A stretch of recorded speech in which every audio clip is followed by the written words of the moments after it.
jamonoy Macky Sall tali mbedd Médina yi tali yëpp dañ koo tojoon foo romb ñu toj ko xaw ma nu mu fa doon def te pare defuñu fa tus nag jamonoy Macky Sall nga xam ne da nga naan ville de Dakar la ñii naan ville de Dakar la ñii naan état bi la loo xam sax kan la ci ak ku ko war a liggéeyaat waaye fi mu ne nii ñoom Sonko fi mu ne nii tàmbali waat nañ tali yi ba di ko defar nii tali yi chantier yëpp ñu ngi continuer mais ay jamono fii lañ nekkoon mbedd moo jaar doo jàll foo jaar ay kàmb lay doon ndax toj buñ ko tojoon toj ko war a bàyyi ko noonu xamoo kan moo ko war a liggéey ñii naan mairie bi la ñii naan ville de Dakar la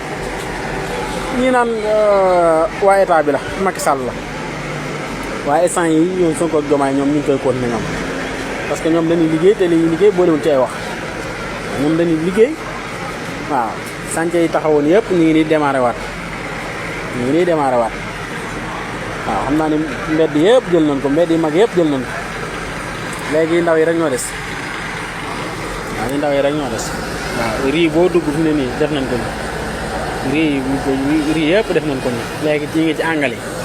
ci àngali la nekk fi ne nii